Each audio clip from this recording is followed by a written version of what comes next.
Europe 1 Info, 13h-15h, Clélie Mathias. Bienvenue sur Europe 1 si vous nous rejoignez, il est 14h05. Nous sommes ensemble pendant une heure encore avec les grands entretiens politiques d'Europe 1 Info. Dans un instant, je recevrai Alexander Nikolic, député européen, porte-parole du Rassemblement national.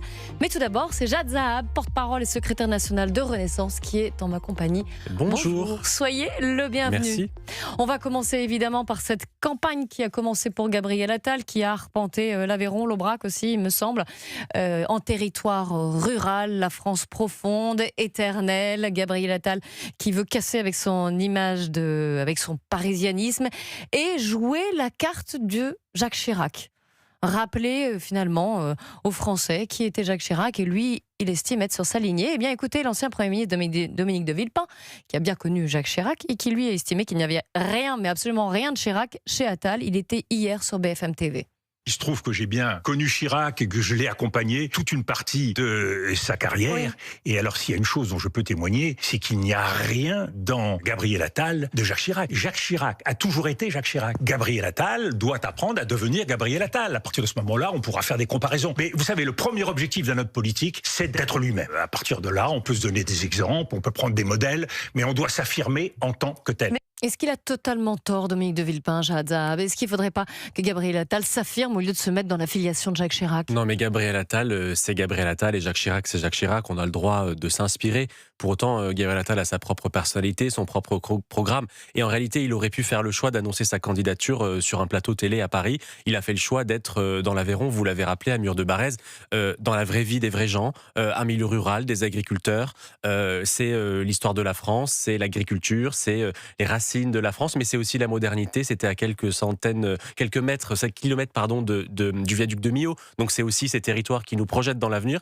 Donc Dominique de Villepin, je lui laisse son propos. Gabriel Attal va faire une campagne. Il est désormais candidat et c'est tout ce qui compte. Mais les Français ne sont pas forcément dupes. Donc là, cette annonce, elle est très symbolique, effectivement, et c'est bien de vouloir parler à l'intégrité de la France, mais il n'y a pas honte non plus à avoir les racines qu'il a, à être un gars des villes, comme on dit, et d'avoir grandi dans un milieu plutôt parisien. Mais je pense qu'il en a absolument pas honte, et précisément depuis qu'il est parti de Matignon, il a fait plus d'une 60aine de déplacements partout en France, il a rencontré plus de 1000 chefs d'entreprise. Si vous voulez, nous, le programme qu'on va porter, et l'ambition qui est la nôtre, c'est celle de la réconciliation. Donc on n'est pas là pour opposer les villes aux campagnes. La France ne serait rien sans les campagnes et la France ne serait rien non plus sans ces grandes villes. Il ne faut pas chercher à voir dans cette déclaration un message ou une préférence. Gabriel Attal, il assume qui il est. Et effectivement, il a fait ce choix d'être parmi les Français. Et on lui a beaucoup reproché d'ailleurs quand il était Premier ministre de beaucoup se déplacer. Bon, en réalité, je pense que quoi qu'il fasse, il est critiqué. C'est normal, c'est la démocratie française. Pour autant, il assume et maintenant on peut parler du fond. Non, mais on pourrait dire que c'est un peu marketing, un peu... Non, en réalité, s'il n'avait pas préparé son annonce, on aurait dit mais pourquoi il se lance comme ça, c'est impréparé, c'est improvisé. Non, une déclaration à la présidentielle, c'est pas anodin, c'est le fruit d'une réflexion, c'est le fruit d'un cheminement. Il a été Premier ministre, il a été porte-parole du gouvernement, il a été ministre du budget. Ça fait plus d'1 an et demi qu'il est sorti du gouvernement, il a beaucoup réfléchi, il a rencontré des gens. Et donc je pense que respecter les Françaises et les Français, c'est aussi être capable de le dire, voilà, je suis candidat à l'élection présidentielle, maintenant c'est le début, tout commence. Et donc oui, il va continuer à se déplacer dans les grandes villes, dans les ruralités, dans les territoires ultramarins aussi, parce que la France, c'est ça en fait. Il n'y a pas une France face à une autre. Beaucoup de gens ont critiqué la décision en disant mais pourquoi il est allé dans cet endroit reculé en parlant de Mur-de-Barrez. En réalité, il n'y a qu'une seule France et il assume d'y être allé et il continuera d'aller partout autant que faire se peut. La force d'agir, c'est le slogan. Pour le moment, oui, tout à fait. Pour le moment, il va y en avoir un autre. Non, mais écoutez, la force d'agir, ça incarne aussi la volonté. Ça fait une vingtaine d'années qu'en France, on rafistole au lieu de refonder. Et donc, ce que veut faire Gabriel Attal, c'est dire maintenant, voilà, on est en 2026, on ne peut plus vivre en 2026 comme on vivait en 1945. Le monde a changé, tout a changé, donc tout doit changer. Et il a fait d'ailleurs un certain nombre d'annonces, 4 de ses priorités qu'il a annoncées pas plus tard qu'hier. La première des priorités, c'est l'école. La seconde priorité, les salaires. La troisième priorité, les frontières. La quatrième priorité, l'intelligence artificielle. Sur l'école, un mot. Il y a beaucoup qui a été fait quand il était ministre de l'Éducation. Je vous donne une mesure. Ouais, on va baisser le nombre d'élèves par classe. On a beaucoup parlé de la démographie en disant que le nombre d'élèves dans l'éducation nationale allait baisser. Eh bien, on va profiter on va profiter de cette baisse démographique pour baisser le nombre d'élèves Donc par ça veut dire classe. pas de fermeture par classe, mais moins d'élèves. Baisse du nombre d'élèves C'est ça. par classe, ça va avec Oui. le rétablissement de l'autorité, ça va avec la question de l'intelligence artificielle qu'on veut enseigner aussi dès le collège. Donc oui, il y a tout un tas de projets. La priorité pour nous, c'est l'école. Il a d'autres priorités. Je vous en dirai un mot si vous en êtes d'accord dans quelques minutes.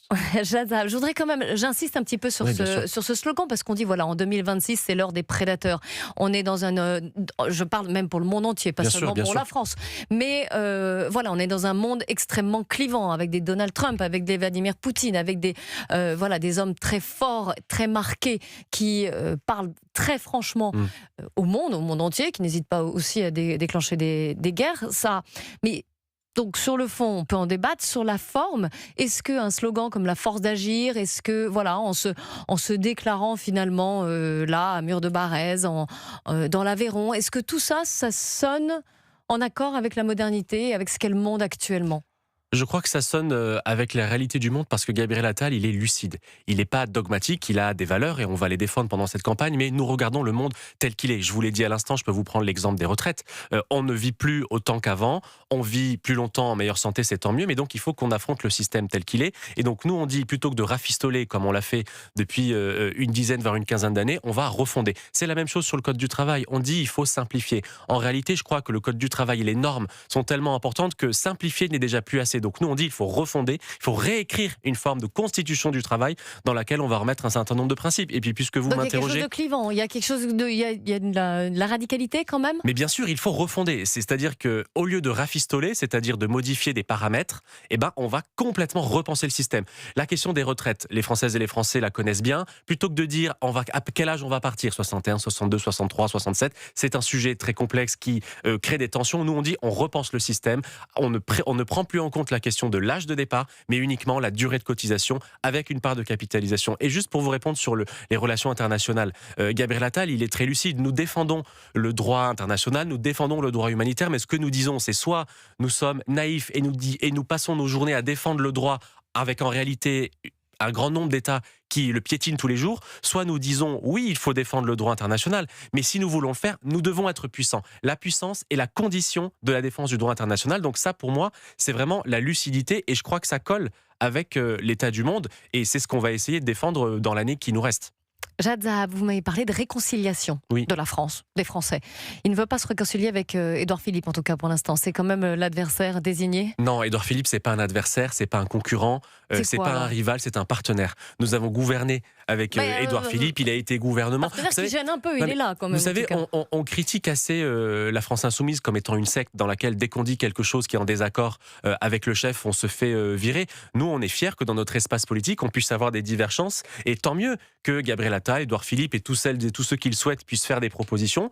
En tout état de cause, nous ne prendrons pas le risque l'année prochaine au premier tour d'un duel LFI-RN. Donc je suis certain que nous nous rassemblerons. Pour autant, aujourd'hui, c'est bien aux Françaises et aux Français qu'on veut parler. On va mettre des propositions sur la table, on a déjà commencé, et puis on verra comment ça se passe d'ici 6 mois. Oui, parce qu'il y en aura un de trop quand même, là, pour un fauteuil seulement. On créera les conditions du rassemblement, on se rassemblera, vous avez ma parole. Eh bien, écoutez, Gabriel Attal, justement, qui a évoqué une idée de primaire pour départager tous ces candidats du Bloc central. Il était sur Brut hier. Si début 2027, il y a un risque de ce deuxième tour LFI-RN où l'espace politique sur lequel je suis ne peut pas être représenté parce qu'il y a une dispersion des voix, évidemment qu'il faudra un rassemblement. Maintenant, comment ce rassemblement se fera ? Est-ce que c'est des désistements ? Est-ce que c'est une primaire à ce moment-là pour décider qui est le candidat qui sera le représentant de cet espace ? Ça, c'est pas encore décidé. Et dans Philippe disait pas de primaire. Moi, j'ai fait une proposition de rassemblement qui est de dire on met en place un comité de liaison avec des représentants du parti d'Édouard Philippe, des représentants de mon parti, qui se parlent pour préparer cette échéance et regarder les conditions. Je vais gagner cette élection présidentielle. Et donc, évidemment, je me bats pour que le rassemblement il se fasse derrière moi. Je pense que c'est possible. Je suis le seul à ce stade à faire de l'avenir un projet politique. Jad Zahab, soyons précis sur 3 points. Déjà, c'est uniquement en cas de risque d'un second tour entre LFI et le RN. Oui, bien sûr. Vous l'avez entendu à l'instant de Gabriel Attal. On est bien d'accord. Non, mais vous nous le... Oui, bien sûr. Donc, s'il y a une autre configuration, pas de désistement ? A priori, non. C'est le PS Nous, contre on ne prendra pas le risque de voir un second tour LFI-RN et on fera tout pour que ça n'arrive pas. Mais pour y si être, ces évidemment. deux-là, voilà, seulement si ces deux-là sont donnés au second tour. Ensuite, ça serait en début d'année 2027, C'est pas un peu tard? Alors, ce serait présomptueux de ma part de vous donner une réponse, sachant que les différents partis qui sont dans cet espace se parlent. Gabriel Attal l'a dit à l'instant, il a proposé ce qu'on appelle un comité de liaison qui s'est déjà réuni une première fois. L'idée, c'est en gros Renaissance, Horizon, le Modem, les partis de cet espace central se parlent justement pour dire comment on va se rassembler. On est tous d'accord pour dire il faudra qu'on se rassemble, et maintenant on est en train de discuter. Alors Gabriel Attal, vous l'avez entendu, il dit soit la primaire, soit le désistement, soit les sondages. Toutes les options sont sur la table. Nous, on est prêts à ce rassemblement. Mais le rassemblement ne peut pas se faire au prix d'un renoncement sur les idées. Donc on va mettre des idées, et c'est pour ça justement que cette période de campagne qui s'ouvre est importante. C'est que se rassembler pour se rassembler, je pense que les Françaises et les Français en ont marre que la politique consiste uniquement à faire barrage à LFI au RN. Nous, ce qu'on a, c'est vraiment un projet, et donc le projet, on va le porter, on va le défendre, et oui, à partir de l'automne, avant le premier tour de l'élection présidentielle, il n'y aura qu'un candidat et on se rassemblera. J'y crois. Je ne peux pas imaginer une seconde que Gabriel Attal et Édouard Philippe laissent le pays dans un duel LFI-RN. Mais il y a beaucoup de tribunes d'élus, et elles se multiplient d'ailleurs, appelant au rassemblement à un seul candidat pour le bloc central. Pourquoi ne pas le faire maintenant? Puisque tout le monde vous somme d'y aller à un seul et non pas en mode dispersion, pourquoi ne pas le faire dès maintenant? Mais pourquoi pas le faire maintenant? Mais qu'est-ce qu'on pense? Qu'est-ce qu'on défend? Qu'est-ce qu'on dit aux Françaises et aux Français sur les retraites, sur l'IA, sur les salaires? Donc en réalité, on met des propositions dans le débat.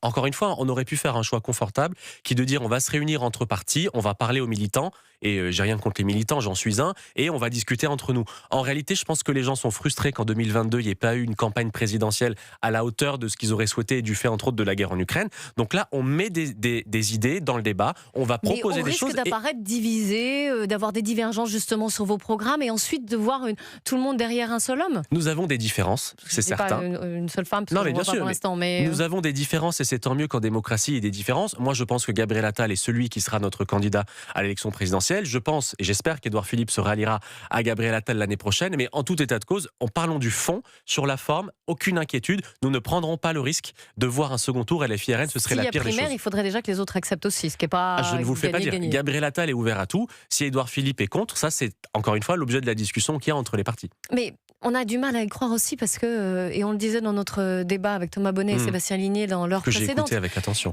Et Thomas Bonnet disait, mais ça coûte très cher une campagne. C'est-à-dire que là, ce sont des millions qui sont engagés pour votre parti, pour Renaissance, par exemple. Et vous pourriez, dans 6 mois, vous dire, finalement, on se désiste, voilà, Gabriel Attal n'ira pas, on met toutes nos forces dans la campagne d'Édouard Philippe, parce qu'il y a ce risque de RN-LFI au second tour. Mais ça veut dire que c'est des millions de dettes pour le parti. Écoutez, c'est la question budgétaire. Les finances du parti sont plutôt bonnes, puisqu'on a un financement, comme tous les partis d'ailleurs, qui est lié à notre présence à l'Assemblée ces 10 dernières années. Mais est-ce que si on devait se retirer, on le ferait de gaieté de cœur, on ne serait pas déçu? Bien sûr que si, mais l'intérêt du pays passe avant l'intérêt du parti. Et donc, justement, si on veut avoir un rassemblement qui soit le plus juste et le plus lisible pour les Françaises et les Français, il faut qu'on parle du fond. Donc là, on va faire des propositions. Et moi, vous avez ma parole et je reviendrai avec plaisir vous expliquer quelles sont les conditions du rassemblement et pourquoi on a fait ce choix. Mais en tout état de cause, moi je souhaite que Gabriel Attal soit notre candidat. Je pense qu'il le sera, et il a dit, je pense qu'il gagnera l'élection présidentielle, parce que notre projet, c'est pas uniquement du rafistolage, c'est une refondation. Et c'est ça qui, je pense, va compter dans l'élection. Jad Zahad, porte-parole, secrétaire national de Renaissance, est l'invité d'Europe 1 Info. Dans un instant, on parlera de quelques-unes des propositions, cette idée de GPA aussi. Gabriel Attal qui a ouvert le débat, et puis on parlera de l'autre opposition de Gérald Darmanin, cette fois concernant un moratoire de 3 ans sur l'immigration. On verra ce que vous en pensez. À tout de suite sur Europe 1. 14h17, vous écoutez les grands entretiens politiques d'Europe 1 Info. C'est avec Clélie Mathias sur Europe 1. 13h, 15h, Europe 1 Info. 13h, 15h, Europe 1 Info. 14h20, merci de nous rejoindre. Vous écoutez Europe 1 et les grands entretiens politiques d'Europe 1 Info. C'est avec Clélie Mathias et votre première invitée, Clélie Jad Zahad, porte-parole et secrétaire nationale de Renaissance. On continue avec vous de parler de la campagne de Gabriel Attal qui a proposé un débat à propos de la GPA, la gestation pour autrui. Ça ne plaît pas du tout à Maud Bréjon, la porte-parole du gouvernement, ministre déléguée à l'énergie, qui s'est dit contre la GPA. Elle était sur France 3 hier. Moi, j'y suis extrêmement défavorable et je pense que ça va à l'encontre du féminisme que l'on doit porter en 2026. Je ne comprends pas dans quel cadre on imagine pouvoir mettre à disposition le ventre des femmes. Je ne vais pas me chapelliser moi-même, rentrer dans une écurie, comme on dit en politique, trop tôt, parce que je crois que ce sont des comportements qui, au fond, peuvent faire obstacle au rassemblement et qu'il faut peut-être qu'on soit encore quelques-uns à appeler les bonnes volontés de ce pays à se rassembler. Alors, Jadzad, vous parliez, vous aussi, de rassemblement. C'est peut-être pas le meilleur sujet pour rassembler. Hein. Alors, soyons très clairs parce que c'est un sujet grave et un sujet qui touche à beaucoup de convictions très personnelles. L'élection présidentielle, c'est le moment démocratique par excellence pour mettre tous les sujets sur la table, tous les débats, justement, pour nous permettre à toutes et tous de purger nos passions. Et donc, je pense que ce que Gabriel Attal a dit de manière très claire, c'est il a proposé au parti Renaissance de travailler sur cette question, de travailler sur ce sujet, parce que ça fait partie des enjeux qui existent à l'étranger, en Europe notamment. Mais de manière très précise sur la question de la gestation pour autrui, il a rappelé justement que ça touche à l'intime, ça touche au personnel, au rapport au corps, et donc une liberté de vote totale, une liberté d'accord ou de désaccord au sein du parti, parce que c'est un sujet, encore une fois, sur lequel il n'y a pas une ligne. Nous, notre priorité, je vais en parler tout à l'heure, il y a tout un tas de sujets qui ont été mis sur le débat, on lui pose la question, et donc il dit, on a ouvert un débat, je pense que c'est bien qu'on puisse parler de tout, on est une démocratie, pour autant sur cette question-là, on n'a pas de position pour le moment. On a un débat, on en discute. Je crois que c'est bien qu'on en parle.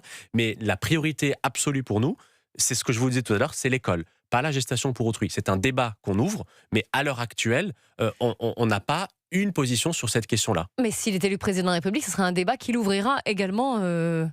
Alors c'est un débat qui va s'ouvrir là déjà dans l'année qui nous reste avant l'élection présidentielle. Que ce débat ait lieu au sein du parti, moi je crois que c'est une bonne chose. Encore une fois, il ne faut pas avoir de tabou. Sur cette question-là spécifiquement, vous savez qu'il y a des gestations pour autrui qui sont faites à l'étranger, dont les enfants sont reconnus en France. Donc encore une fois, soit on est dogmatique et on dit non, ça n'existe pas, je ferme les yeux et donc je nie une partie de la réalité, soit je dis ça existe. C'est une réalité qui existe en France. D'ailleurs, je crois que le Conseil d'État, la Cour de cassation, s'était prononcée sur cette question, sur l'attribution de la nationalité pour les enfants qui sont nés à l'étranger. Et donc, soit on dit, c'est ce que fait Gabriel Attal, nous en discutons, nous en parlons, mais dans le respect, évidemment, des convictions de chacun, parce que ça relève de l'intime, ça relève des sujets d'éthique. Et donc, là-dessus, en l'état actuel, notre priorité, c'est bien l'école, pas la GPA. Mais le débat est ouvert parce que nous, encore une fois, on regarde le monde tel qu'il est. Si on se place d'un point de vue stratégie politicienne, est-ce que c'est ce qu'on appelle un marqueur progressiste qui vise à se démarquer de la droite et à tendre la main vers des électeurs plus de gauche, même si à gauche aussi le débat est pas clair sur la GPA. Hein. Justement, pardonnez-moi, nous on fait pas de stratégie politicienne, on parle pas à la gauche ou à la droite. En réalité, on est fiers d'avoir défendu la PMA pour toutes, notamment pour les femmes, les couples de femmes et les femmes seules dans le dernier quinquennat. C'est un sujet, encore une fois, qui se présente à nous. Et de la même manière, de revenir à ce que je vous disais au début, il y a tout un tas de sujets qui sont vrais aujourd'hui, qui n'existaient même pas en 2017. L'intelligence artificielle, on en parle aujourd'hui, ça n'existait pas en 2017. La guerre en Europe, elle n'existait pas en 2017, c'est une réalité aujourd'hui. Donc soit on fait le choix de voir le monde comme on voudrait qu'il soit, alors évidemment on a envie de la paix, on a envie de tout un tas de choses, soit on regarde tel qu'il est, on accepte d'en débattre, mais je précise, la GPA c'est un sujet personnel, notre priorité à nous c'est l'école. Jadzab, autre proposition, elle vient de Gérald Darmanin, qui propose un moratoire de 3 ans sur l'immigration légale, en considérant que nous sommes arrivés à la limite de nos capacités d'intégration et d'assimilation. C'est dans un entretien au journal du dimanche. Écoutez la réaction de Georges Fenech, l'ancien magistrat et député. Il était sur CNews ce matin.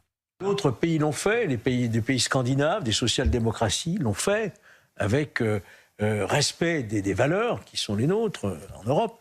Mais tant qu'on n'aura pas fait effectivement une réforme constitutionnelle et surtout un référendum qui puisse s'appliquer au-delà des traités, des conventions européennes, il va falloir renégocier. Parce que si on veut arrêter d'une certaine manière le regroupement familial, c'est contraire à l'article 8. Donc il faut renégocier comme certains pays l'ont fait, voyez-vous. Donc moi j'entends ces belles intentions, je dis tant mieux, mais que l'avez-vous fait plus tôt ?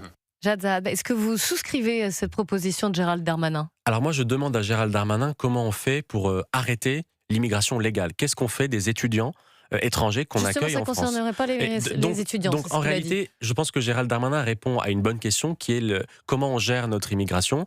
Il y a un sujet en France sur l'immigration et donc nous, ce qu'on propose, que Gabriel Attal a mis dans le débat, c'est des quotas d'immigration qui seraient votés chaque année par le Parlement avec un principe clair. En fonction des besoins du marché du travail qui sont transmis par les écosystèmes au Parlement, nous votons chaque année des quotas sur l'immigration de travail. Et le principe adjacent sous-jacent, c'est de dire nous allons privilégier l'immigration de travail à l'immigration du regroupement familial. C'est ce que j'allais vous dire. Qu'est-ce que vous faites pour le regroupement familial? Eh ben, on va privilégier l'immigration de travail, ce qui ne veut pas dire qu'on arrête le regroupement familial, mais on va privilégier l'immigration de travail parce que effectivement, si on veut pouvoir bien intégrer les personnes qu'on accueille, il va falloir qu'on limite le nombre de personnes. Donc, on va privilégier l'immigration de travail à l'immigration du rassemblement familial. Et aussi, surtout, j'en dis un mot, nous ne touchons pas à l'asile parce que ce qui fait que nous sommes une grande démocratie, ce qui fait que nous sommes un État de droit et ce qui fait l'honneur de la France d'avoir accueilli des Ukrainiens au moment de la guerre ou même des gens qui viennent de partout dans le monde qui sont persécutés, c'est l'asile. Et là-dessus, nous allons aussi pousser au niveau de l'Europe pour qu'on soit encore plus efficace sur la répartition. Mais le principe, parce que oui, il faut qu'on fasse une révolution sur cette question-là, c'est bien de dire désormais avec Gabriel Attal, président de la République, chaque année le Parlement vote des quotas d'immigration de travail. C'est sur cette base-là que nous accueillons. Évidemment, sur la question de l'intégration républicaine, on a un travail à faire et on va le faire de manière résolue aussi. Merci beaucoup, Jad Zab. Je rappelle que vous êtes porte-parole et secrétaire national de Renaissance. Dans un instant, la suite des grands entretiens politiques d'Europe 1 Info. Je recevrai Alexander Nikolic, député européen et porte-parole du Rassemblement national. À tout de suite. Il est 14h27 sur Europe 1. 13h, 15h, Europe 1 Info.